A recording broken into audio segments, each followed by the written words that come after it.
Hi, I'm Marilyn Hamilton, and this is another interview from the balcony. And today I'm just delighted to have as my guest Anneloes Smitsman. I've been following her work over many years, and now today I have the delight of having a conversation with her. And before we get started, just let me share some of Anneloes' background. It's so impressive. Dr. Anneloes Smitsman is a visionary scientist. She's an author, a futurist, a system architect, and a leadership catalyst for the transition into a thrivable civilization. She's the founder and CEO of Earthwise Center. She holds a master's degree in law and judicial political sciences and a doctor of sustainability. Her groundbreaking PhD dissertation, Into the Heart of Systems Change, addresses how to diagnose and transform key systemic barriers of our world crisis through a transition plan for a thrivable civilization. Many of you may know Anneloes as the co-author of the Future Humans trilogy with Jean Houston. This book has just been released, and maybe you've seen the first one, The Quest of Rose. Anneloes is also the author of the bestseller Love Letters from Mother Earth, The Promise of a New Beginning. She's also written in many peer-reviewed journals and chapters in books, and she's the architect of Earthwise Tipping Point System, the lead author of our 3.0 Educational Transformation Blueprint, and has been connected with the Seeds Constitution and New Currency. I believe that Anneloes resides in Mauritius, and so with me residing in Findhorn, Scotland, we're almost halfway around the world from each other. So welcome, Anneloes. I'm so happy to have you here with us today. Thank you so much, Marilyn. And it's such a great joy and honor for me to be with you and to explore all of these important issues together. And actually, I have ancestral roots going to Scotland. Very good. Yes, family connections. Yeah, I grew up in the Netherlands. I was born there. And if we're looking at our ancestry and our DNA, there's a lot there from Scottish heritage. Yes, and all the way up in the Nordic countries. So it's fascinating. Wonderful. Yes. Oh, that's always so fascinating these days to look at our ancestors. Because as you, as a futurist, know that they live in us as well as we lived in them. That's it. So Exactly. Yeah. So, Anneloes, I was really interested and impressed with your R3.0 educational blueprint. And I actually set an intention for Integral City Meshworks for 2021, that what we do is that we explore schooling for a planet of integral cities. And so I thought, wow, this is really an opportunity for us to have a conversation about education and schooling and learning in ways that I think fascinate both of us. That's it. So you asked me to share a little bit about integral cities before we get started. And then you created out of this set of blueprints some recommendations, and I was going to ask you to think about them in terms of an integral city. So an integral city I think of as a way of looking at the most complex human system, that's what I call the city, as a living whole system that we can appreciate through complex adaptive systems. So I think of cities in terms of human systems that contain individuals, leaders, teams, organizations, sectors, communities. I worked in all of those human systems before I was called to look at the city, and I realized, oh, a city contains all of those and in itself is a whole. And so I like to appreciate that I think the human system of the city is visible from space. We can't really see nations. And unless you're using some of those photography these days, you can't see individuals easily, but you can see the lights of the cities from space. So they are both an energetic pattern that I believe shows us how complex a city is. I've explored cities through those kinds of lenses for several decades now. And when I started, it was very new. No one wanted to think about cities from the perspective of living systems and people. It was mostly bricks and mortar and transportation systems and all the things that usually urban planners look at from a material perspective. When I discovered the integral model, working originally with Ken Wilber and then Spiral Dynamics and then Ervin Laszlo, I'm a multi-lineage integralist. So I was thinking that by looking at the city as a whole, we could also appreciate the living qualities of people. And I discovered also that biomimicry can help me to reimagine the city. So I borrowed from learning from Howard Bloom, who had written about his understanding of thinking about the city as like a hive, like a beehive. And he recognized that he was seeing patterns in human interactions. So I started to see the city not only through behaviors and infrastructures and systems, but then I opened up to consciousness and culture. And that's how I had started to use the integral model with the 4 quadrants. But then I realized by using these living system roles of citizens and civic managers, business innovators, and the third sector or civil society, we could also look at the whole city through how we interact together as a whole. Now, this is also interesting for a lot of people because when I say the city is a human hive, I think, look at a beehive. You can almost put your arms around a beehive. Not too many people have courage to do that, but it's a way of being able to hold the wholeness of a city so that we could see these new sciences giving us characteristics of the city that are really living in us.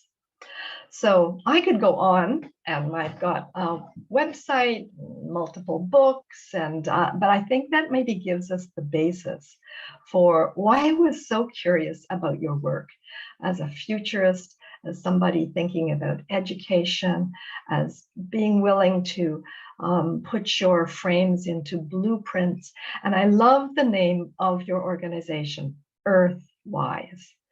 So I think maybe I will just finish my little description by saying that I've also been impressed and influenced very much by James Lovelock, who said Earth itself is a living system.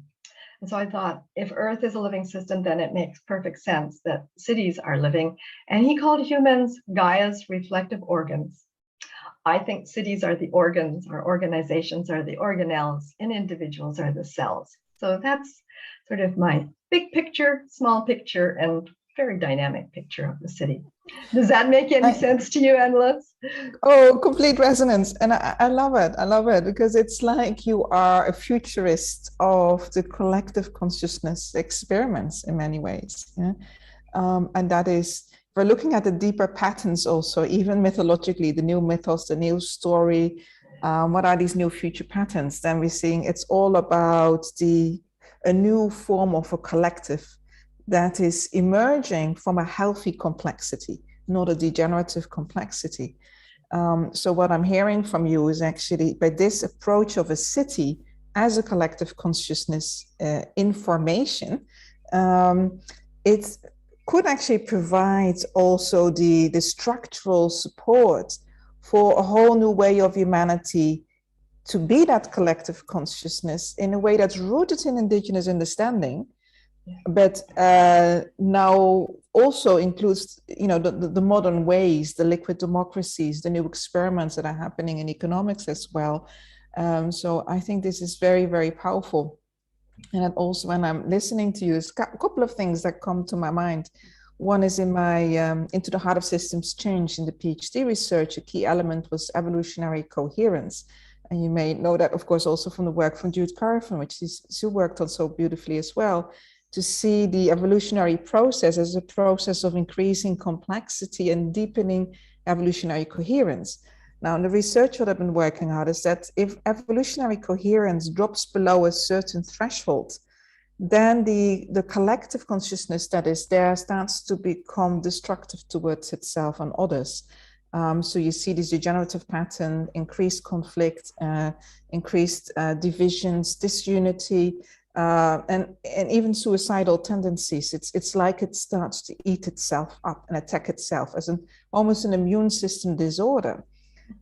Traditionally in indigenous communities, although they would not use that word, but they would have ceremonies and song and ways of coming together in order to help restore that evolutionary coherence, and using that also at key places, sacred sites around the earth, where there are ways of tapping into the coherence of Gaia herself, and then to be able to enact that and to be able to amplify that then in the environments. And so what we're seeing, if we're looking now at kind of the healthy city patterns, thrivability, regenerative city patterns, and unhealthy, we could also start to look at that from the perspective of what's happening in terms of the evolutionary coherence of all the various collectives that are together and are brought together.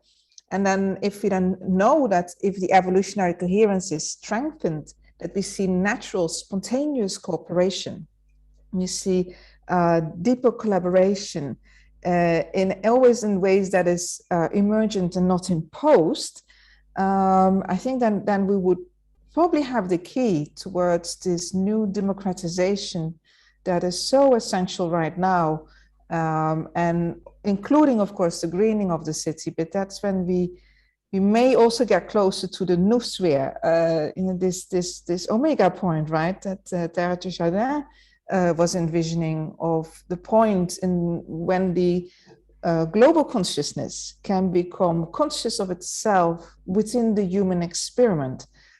So then cities by design, from that understanding of consciousness, where we're moving towards this new understanding also of the emergent collective, I think it is one of the most important things right now.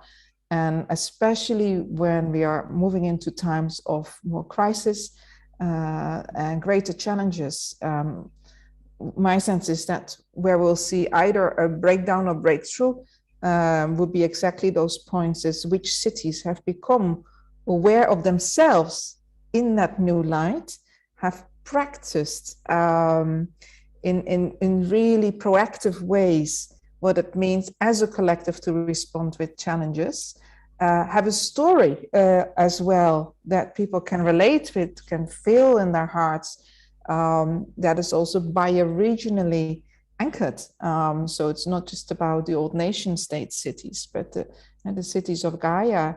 And these can be lifelines. I really feel that this work that you're doing and what you're describing is incredibly important for where we're at now and where we need to be going.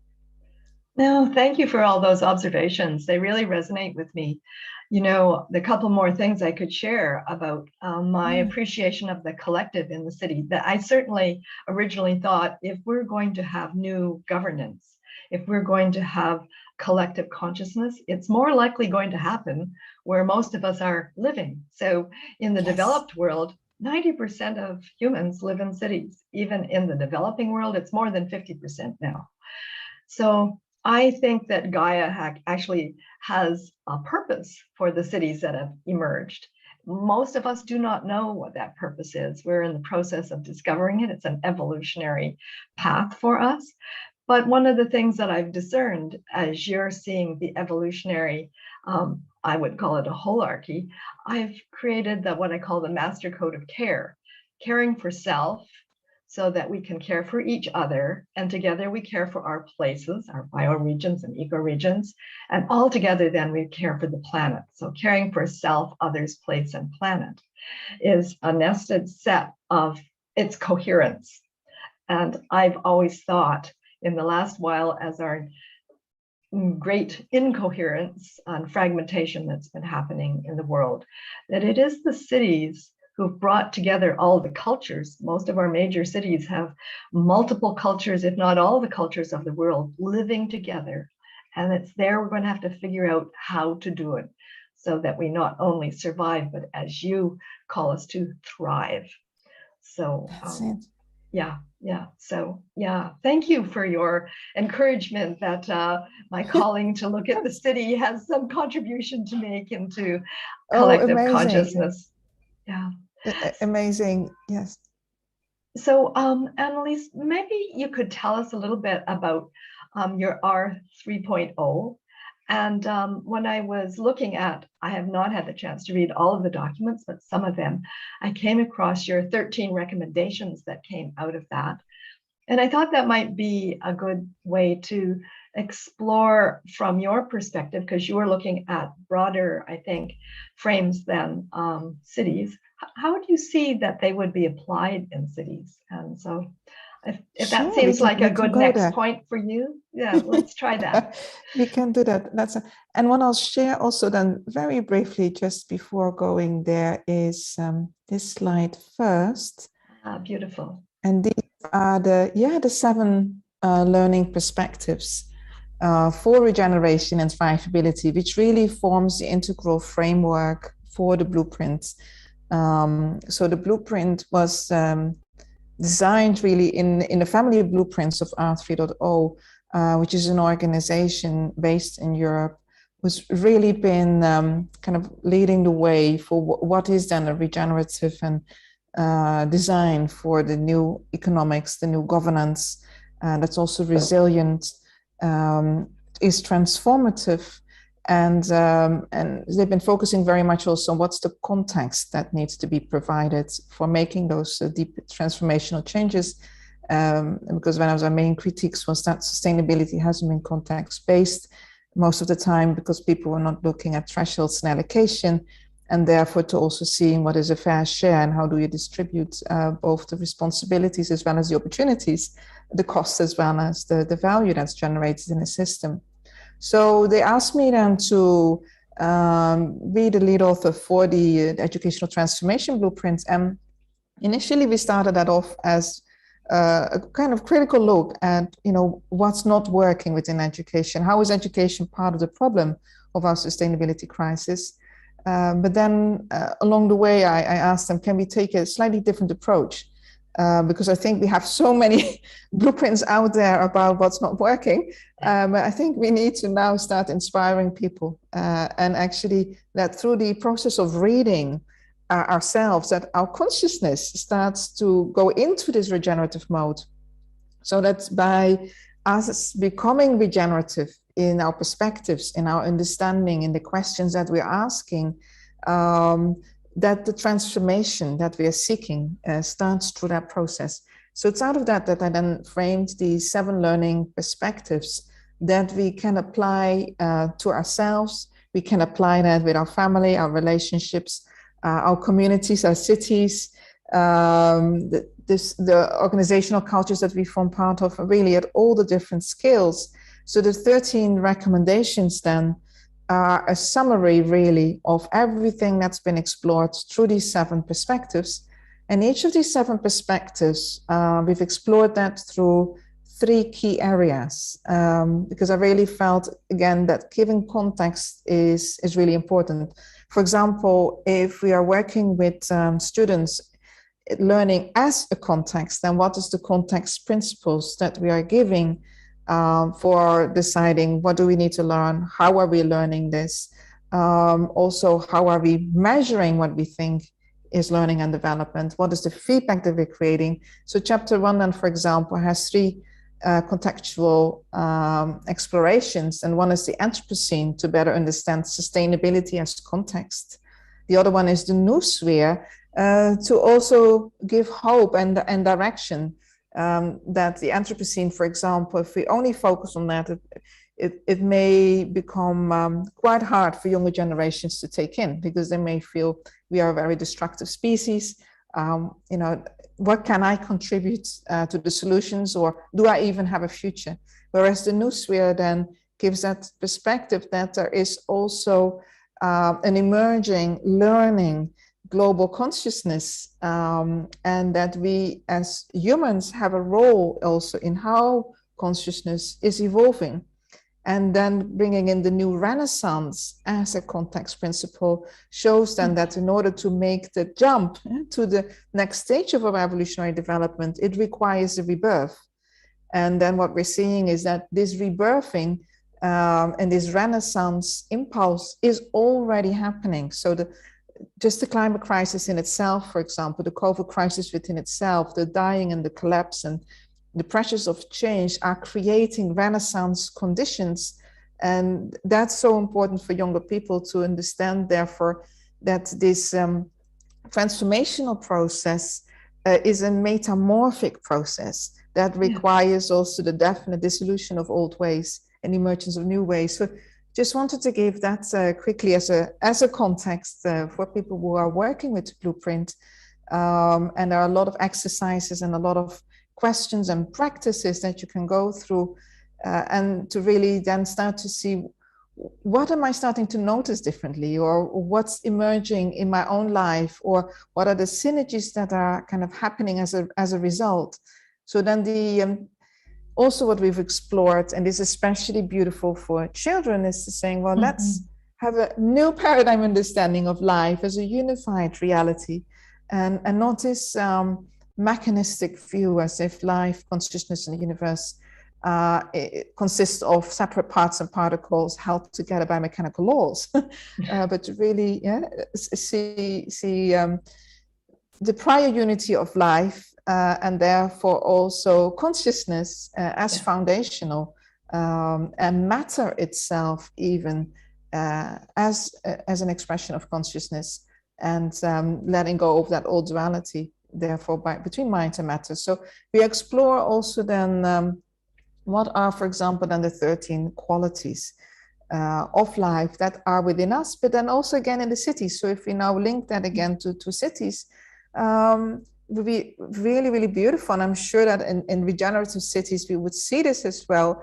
is that these qualities are by design emphasized. It can be in the art that there is, it can be in the storytelling, it can be in the music, and that we could even diagnose the health of cities by saying, is it healing? Is that city healing? Do we have an expression of wisdom?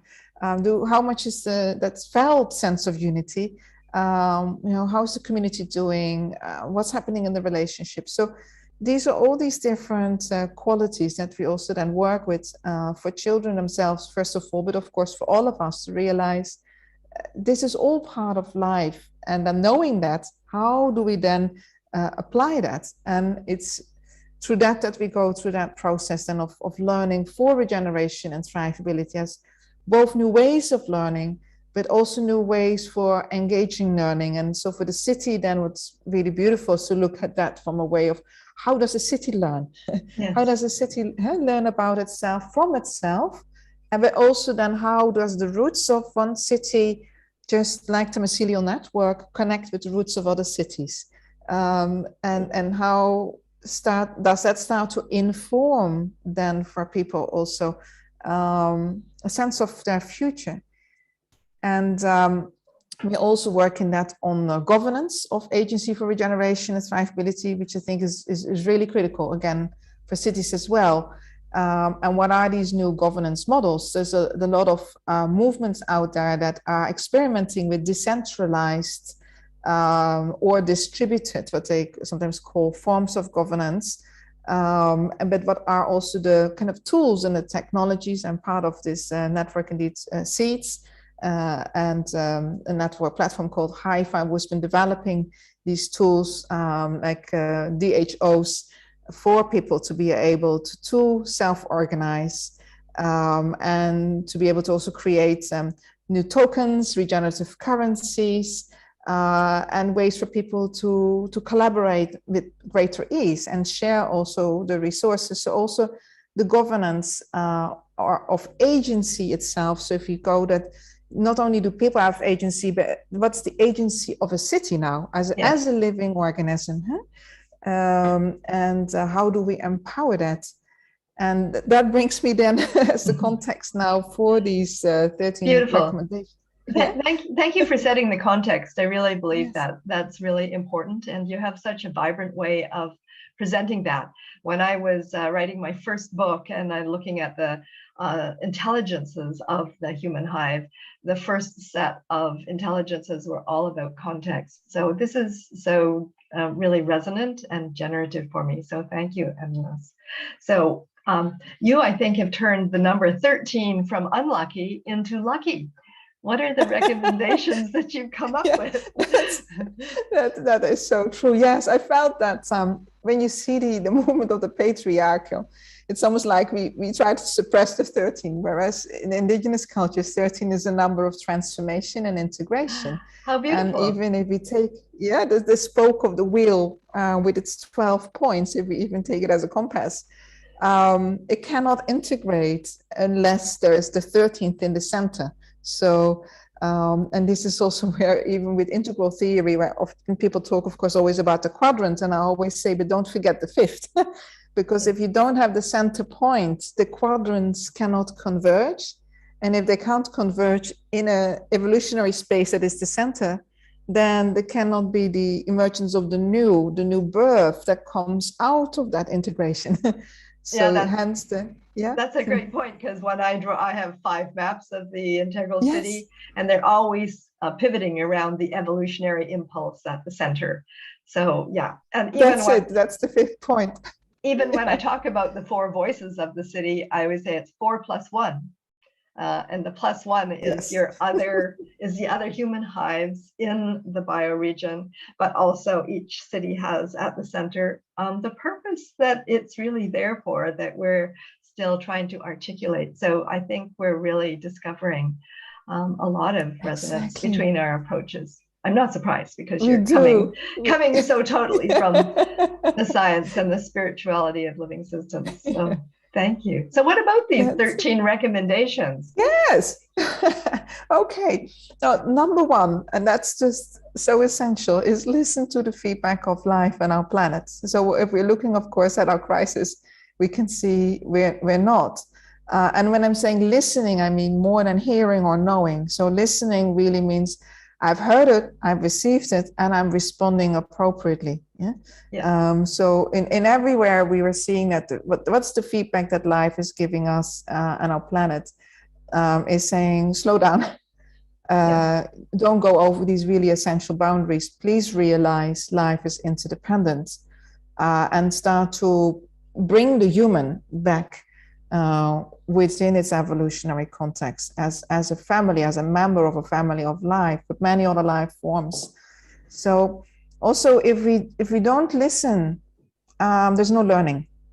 So that really, really is the first step. And it's also understanding that everything that we are doing, every action, even say intention, creates information in the fields of life that are shared by not just ecosystems or other people, but also shared by the very collective consciousness that we're talking about. And it's so important that we develop the sensors and sensing capacities to know then from what we are initiating, what's coming back. Because if we don't close that loop, if we don't capture, even just within ourselves and within our own awareness, how life responds to us, then we are missing the most fundamental principle of our interdependence. Because life responds to us. But if we're not kind of bringing that back in that relationship, bringing it full circle, saying, okay, Gaia, I'm hearing you. Okay, life, yes, I remember now, put out that intention. I did take that action. And what's that steering? The person who lives their life like that consistently learns in a totally different way.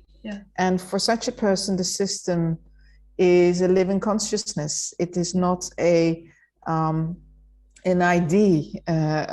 It's a living reality. It's not just academic. It's not just intellectual. It's exactly total sense of life and being. Total sense of That's it. And now, of course, if we want to take this into governance and we want to take this into economics, then it also means that when we're looking at what we identify as progress or even development, what are we measuring? What are our indicators?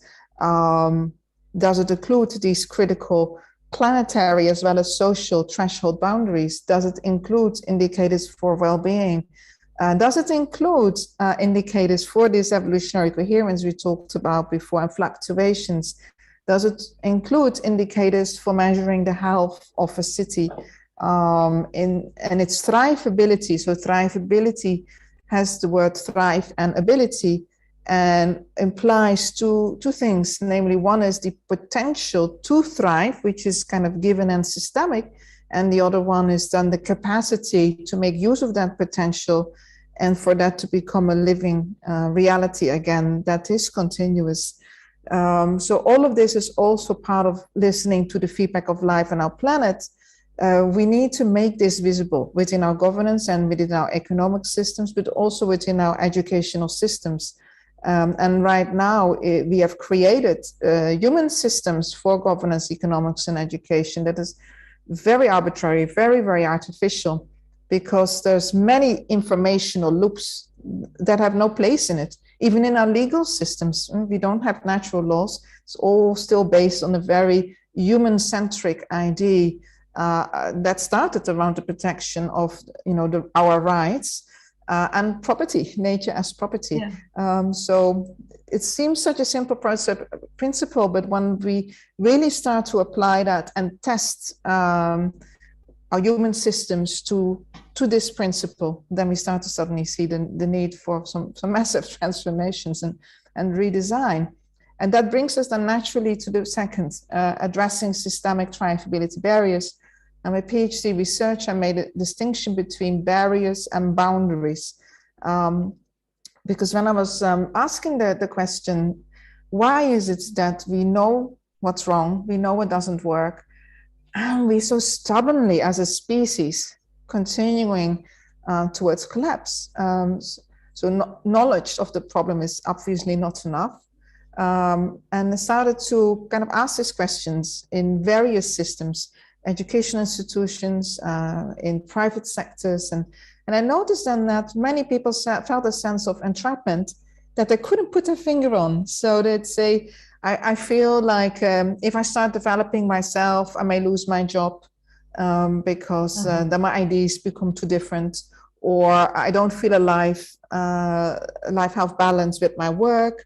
I feel that everything is around productivity, or do you feel like the goals of the system feel imposed? I don't feel that I fundamentally can have a direction in the say of what's really happening, and the creation of the future, even to the most basic levels of where it concerns my family. So what I noticed through that is that mechanistic systems, because they impose goals, they polarize the diversity in living systems, including ourselves, and because they drive a very competitive idea of growth through exponential extractive growth, where you get this very dangerous curve. Yeah. Therefore, mechanistic systems, because it harms the interdependencies of living systems, they create thrivability barriers. And therefore, they harm the systemic boundaries. But most of our sustainability conversations are around the management of the boundaries. And we focus on the boundaries as the issue, but the boundary issues are only there because we are not seeing and making visible what the barrier issues are.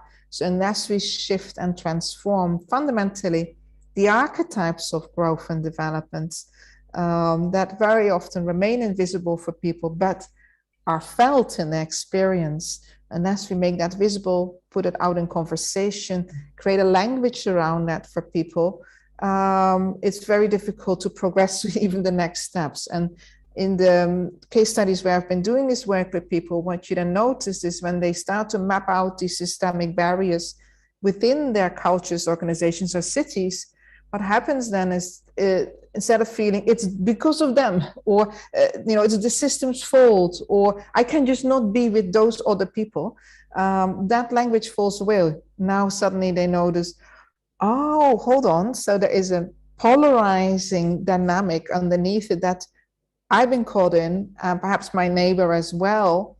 So before I start to see my neighbor who has a different religion or different ethnicity as my enemy. Maybe we're all caught in that. And then you start to notice that the barriers are no longer filtering the perception and the relationship and the interaction.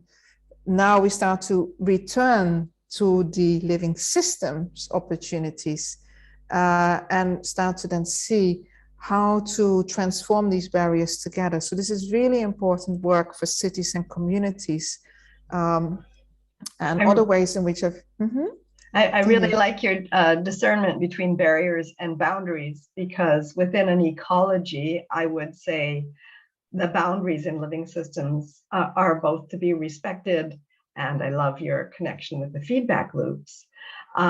But when people see mistakenly that boundaries are barriers as opposed to ways of, I think, giving the definition and qualities of a living system and how they interact together in a healthy ecology, and being able to name barriers and then see in the system what I would call, probably, would you say that the barriers would be related to the fragmentation and not being able to see things as a whole?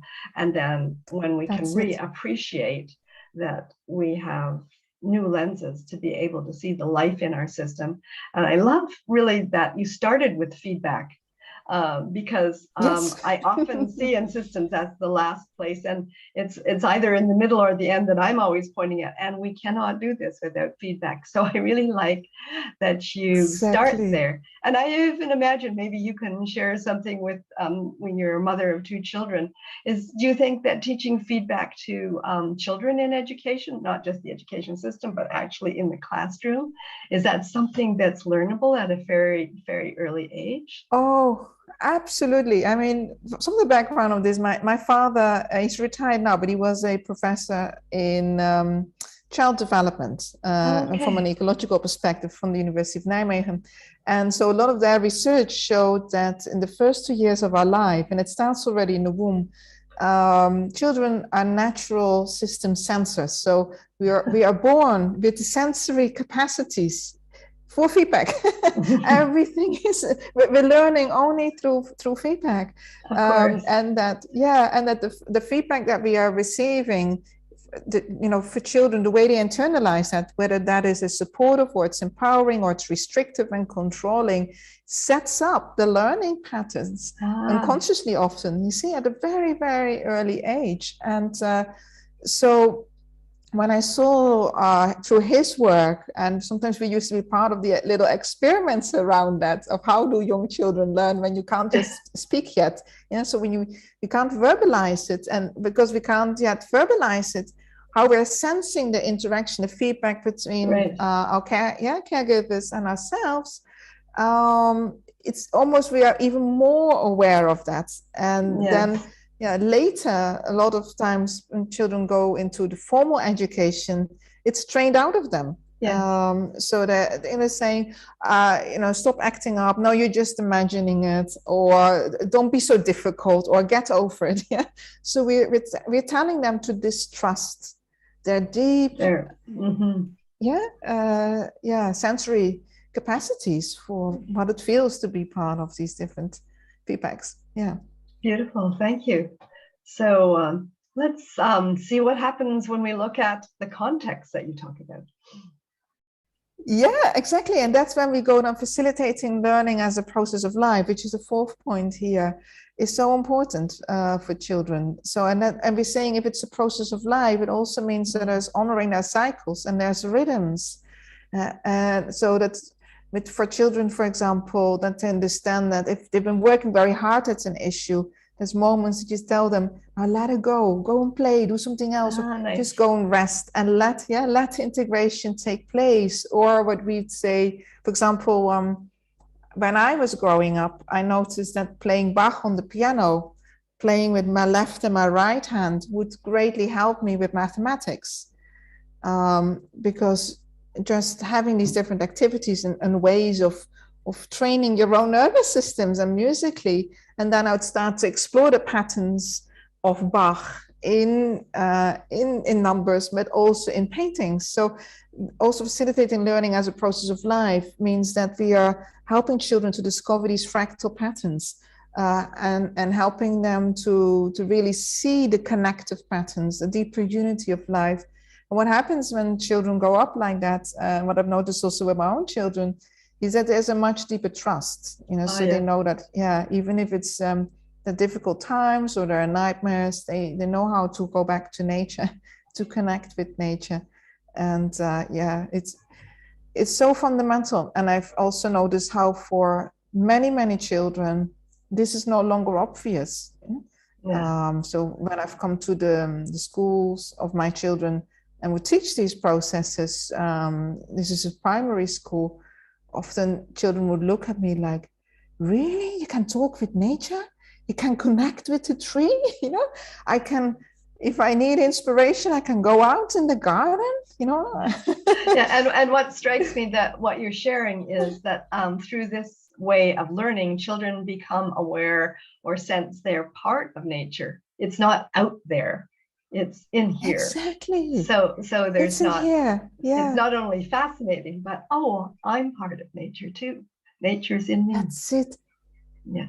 Nature's in me. That's right. And then learning to also heal themselves in nature's way. Yes. And I know this last year that's been so important for all generations to learn.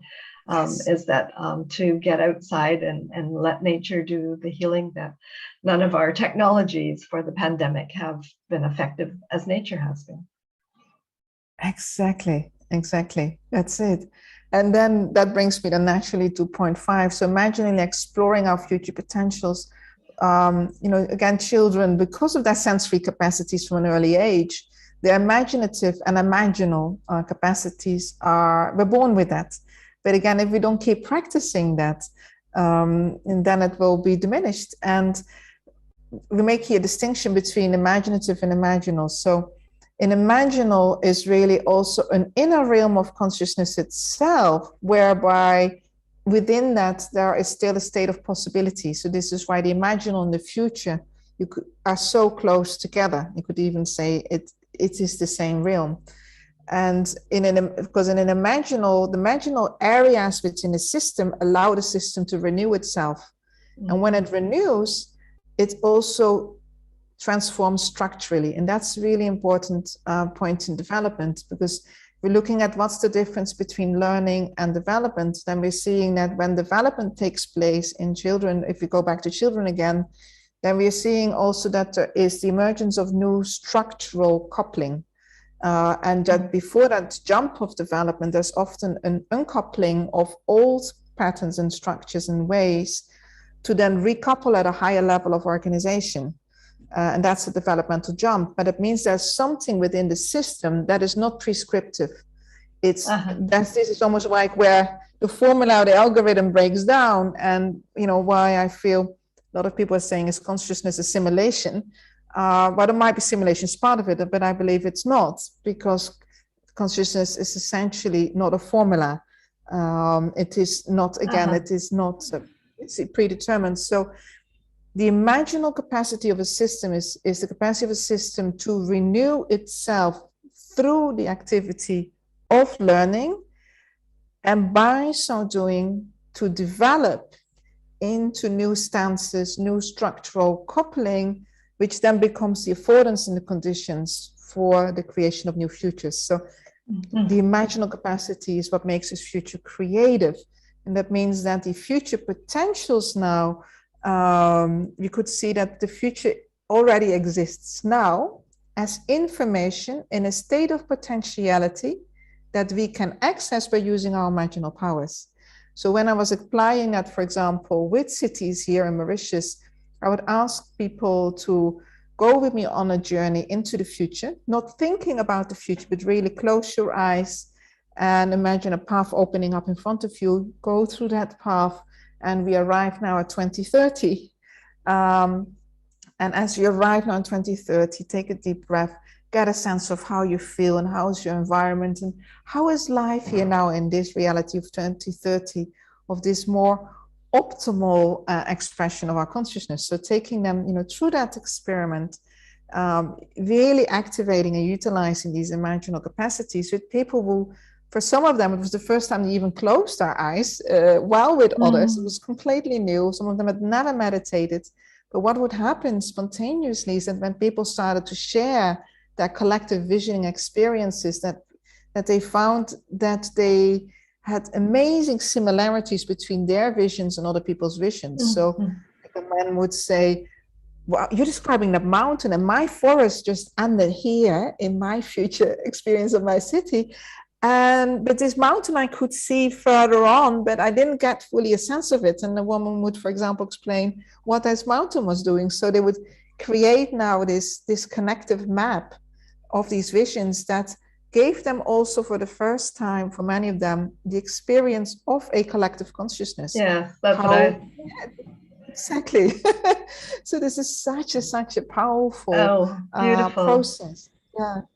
Yeah. Oh, thank you. I love your connections with not only the processes you're talking about, but as you were speaking, I was remembering, if I'm correct, that as the brain develops, it actually myelinates. It actually releases connections it doesn't need.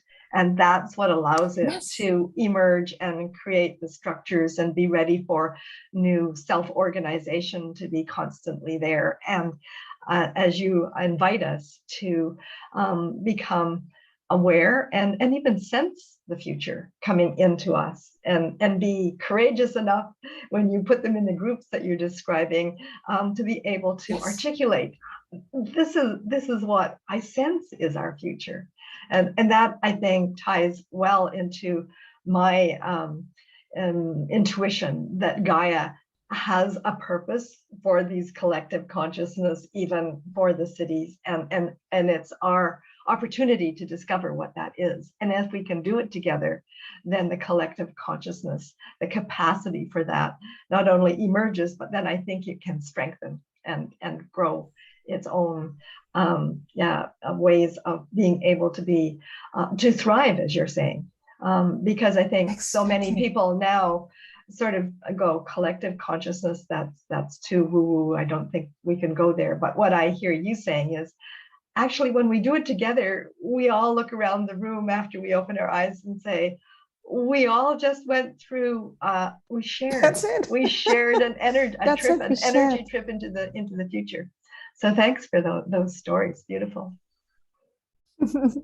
You're welcome. And also when we talk about Gaia, what the purpose for Gaia has for us, one other thing that comes often to me is that, we are all cells on her body, and she's going through massive changes. It's not easy being a planet at this time. Yeah. So imagine being Gaia.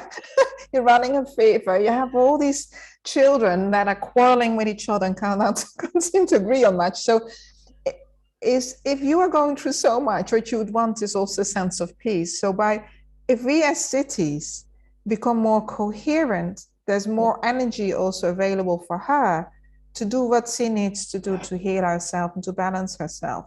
So I think it's, we forget that sometimes. What does our planet need from us so that our planet can do what she does best? And how can we best support that?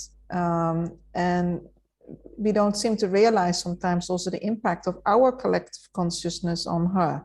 Yes, that's beautiful. Thank you. Thank you for sharing that idea. So yes, and number 6 is that this is then indeed how we are developing these future creative learning systems. So the city now becomes a future creative learning system.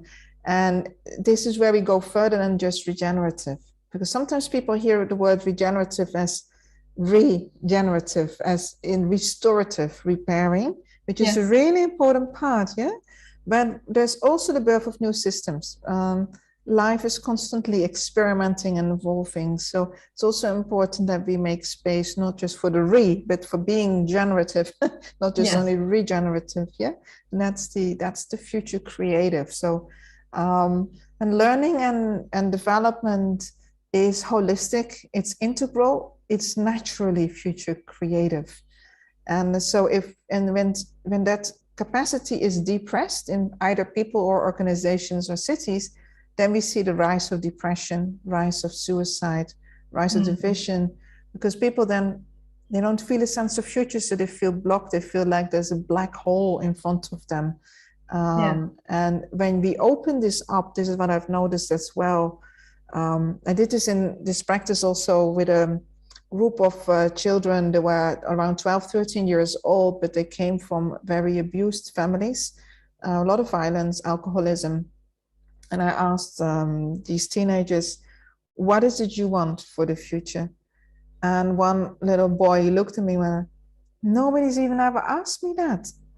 I don't even know how to answer that. Nobody's asked me what I want for the future. I said, would you like to make a drawing?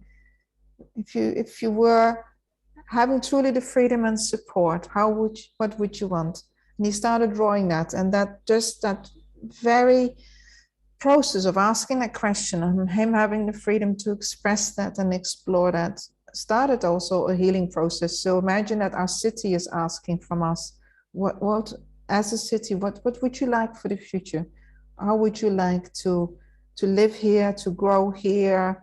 What city would you like to pass on to your children and other people's children? So that very process itself. Yeah, that's really beautiful. And it connects to some of the thinking I've been doing around what the Indigenous invite us to do, is to think about 7 generations from now. And so I love the idea that you invite the child to imagine what city would they like to pass on to their next generation while they're still thinking as a child, because I think they can probably get very close to a real well-being and positive place. I can imagine that they would want to share that with their peers. They would want to share that. That's right. And often not been asked, because everyone around them is so busy and they always, when asked to do this certain task or learn in a certain way, that there's not enough space again for that creativity. And I think that creativity is really also what makes us so human. It's what is the heart of our humanity that we need to keep nurturing. And that then comes into from those processes, and then designing for regeneration and thrivability. It's also designing for these practices, designing for these questions, designing not just for sustainability. You can't create a good marriage with sustainability. You don't sustain your marriage or your relationships with others. It's you want a thriving relationship. So going further, and then initiating and nurturing what I call these third way approaches. And that is, when we go back again to these systemic barriers, then we see underneath these systemic barriers, as a result of mechanistic archetypes, is a very dualistic conception of life. And dualism in those ways, when it becomes really stifled and very tense, then it becomes also very polarized. So then we really need third way approaches for being able to address that. And that's a big work right now also, I think, with cities, also when there's all these new waves of migration. What does integration in a city mean?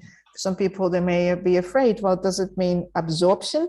Is integration absorption? Am I being absorbed into a collective that I will forget my cultural roots or my ethnicity, and my ancestors will just be annihilated in this process? So it can bring up a lot of fears and concerns.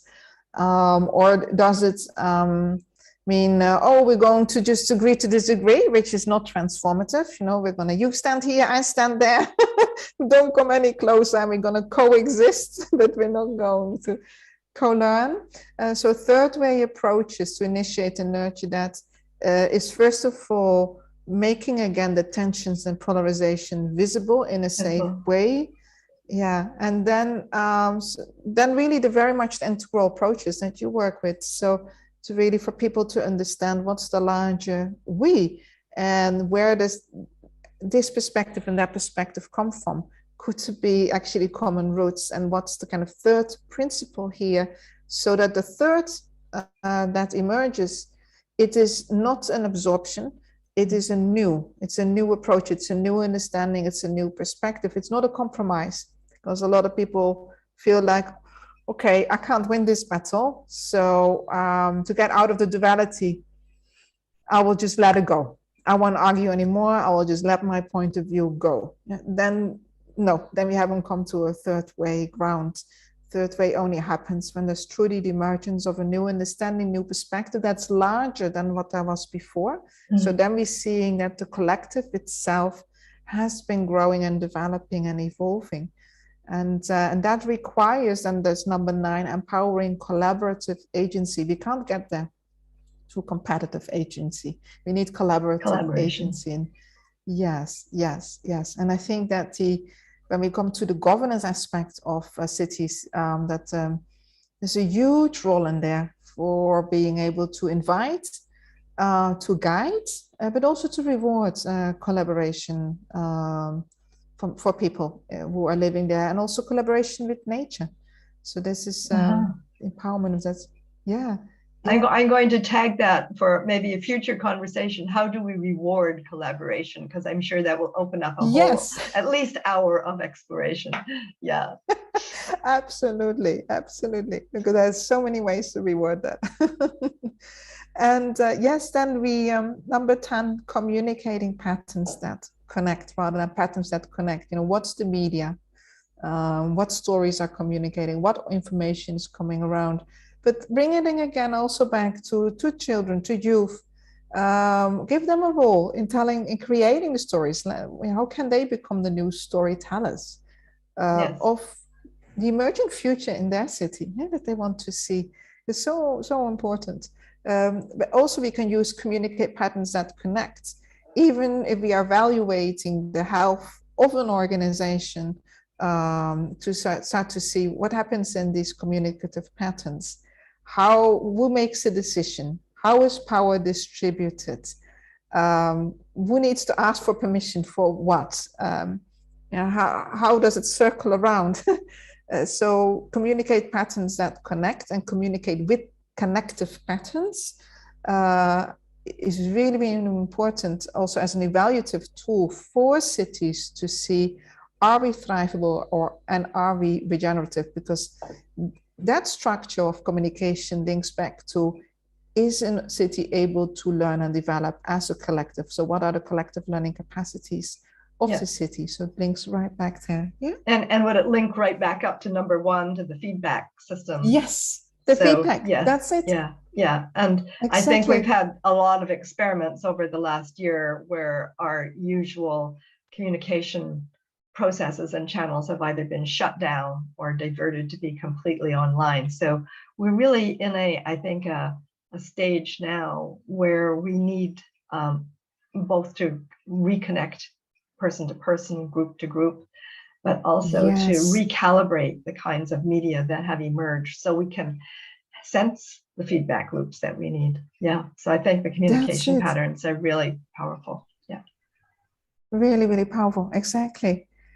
And that helps. And also for number 11, acting as a thrivable learning community. You can't do that if you don't have these connective patterns in our communication.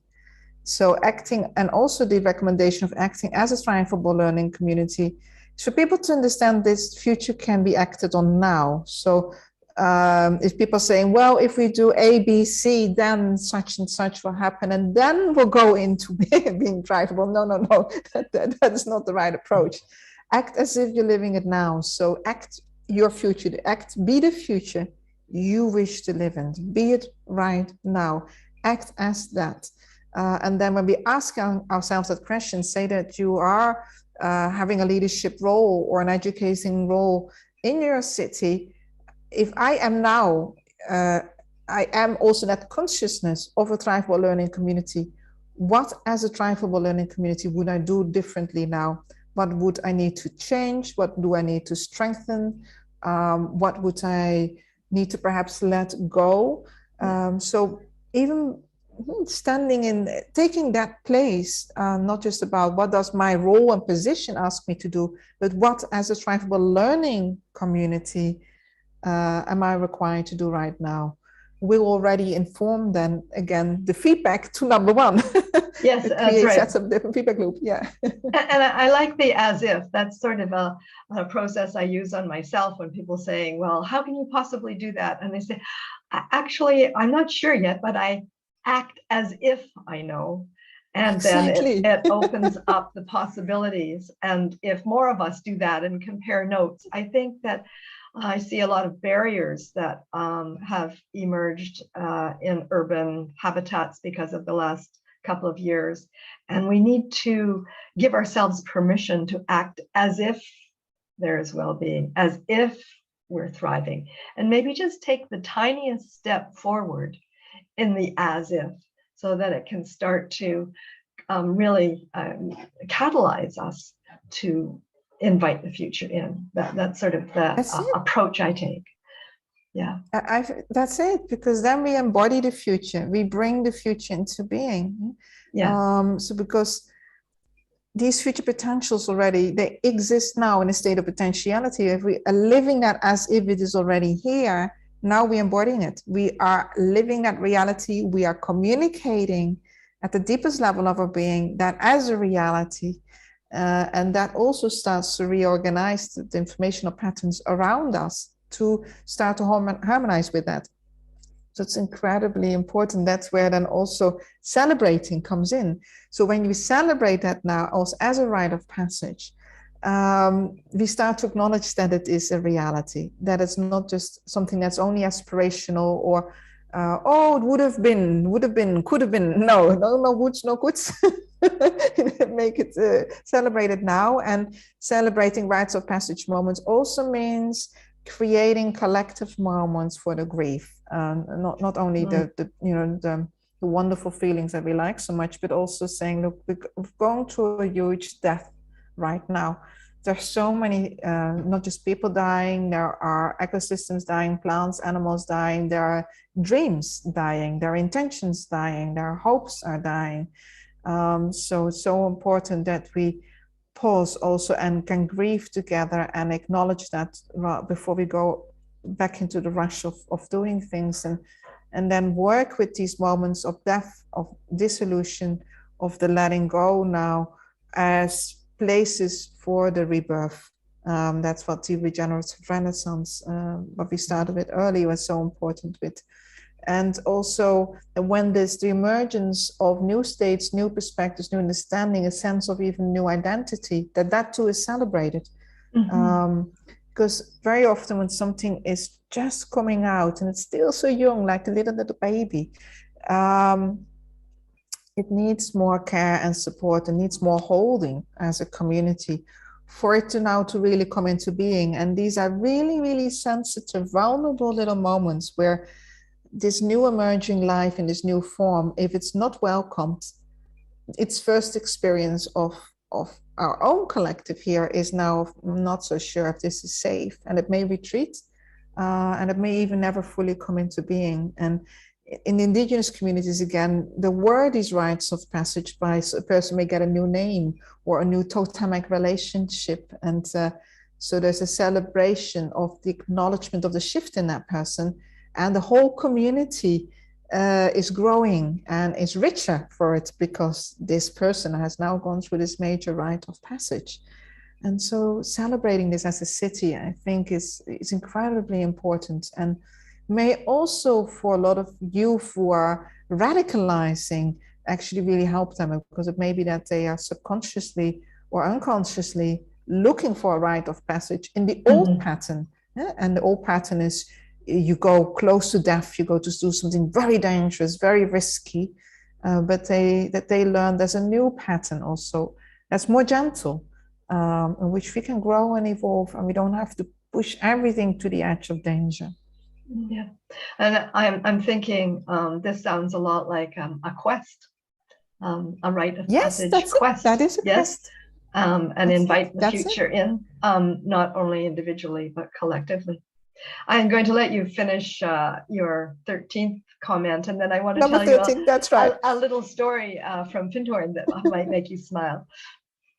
Oh, I love that. So yes, the 13 invests in the future of life in a thriving world. And so we invest, of course, first of all, with our hearts, we invest with our intentions, we invest in where we put our attention, we also invest in terms of where we put our action, our resources, our commitments, our engagement, and as well financially in many other ways. But it's also to broadening this understanding of what do we mean with investment. So from a city perspective, that means also what are we making a priority? What is there space for on the agenda? What are the goals that we are supporting, and what are the goals that may not be aligned with this that we need to say no to? So this investment in the future of life as a future ancestor, realizing we are all future ancestors of these new civilizations that are seeking to be born, is really essential. That's beautiful. That's a beautiful way to complete your set of recommendations. When you were talking about the celebrating the special moments, rites of passage, it reminded me of something that's happened recently this year in Findhorn. We had 2 fires that destroyed our community center and our sanctuary. And of course, as you breathe in, it was really a huge loss for the consciousness and culture of our community, as well as the infrastructure, and totally changed how we could even behave. We couldn't eat together anymore, that sort of thing. And there was a huge brownfield that was left from the fire sites. So over the last number of months, those have been gradually cleared. And there's been an invitation for people to come with the park gardeners on Tuesday mornings and help to replant and reimagine that whole area. So we've gradually watched behind the fences as things have been cleared away. And they said that they were going to leave this part of the area for some wildflowers, and that they were going to just allow grass seed to grow. They weren't going to use turf. They were just going to invite nature to come. So last week I walked by, after I had, when you lay grass seed down for a while, it doesn't look like anything's happening at all. And I saw this little sign, and it had little baby carriages on it. And it said, "Shh, be very quiet. Baby grass is growing and it needs its rest." And by the time I saw the sign, all of a sudden the entire field had gone green, like, whoa. And it was like, oh, it touched me so deeply. And the little sign itself was like a way of both inviting participation in what the intention was there. But when I saw that the grass had grown and all sorts of other plants and flowers had decided to join in the celebration, you could see that nature itself was giving us feedback, and the feedback that the people had given nature, and just this little humorous sign. I just felt, well, that was a great way to celebrate what had meant so much to us in that area. And it gives me hope and expectation of ongoing thrivability, that we've had to let go of some of the things that were central to our place and be open to what else now can come. So I think that's maybe a way to capture. I love that. Yes, it captures all the 13 points, in fact. Yeah. It's beautiful. Beautiful. Yeah. Yes. Well, yes. And thank you. I think your recommendations are beautiful, and I really appreciated how you've expanded on them. And I think we could take each one of them and do another conversation about it. So I just want to say thank you so much for joining me on the balcony today. Pleasure. And yes. I look forward to some more conversations, Anneloes. Me too. Thank you very much. Thank you.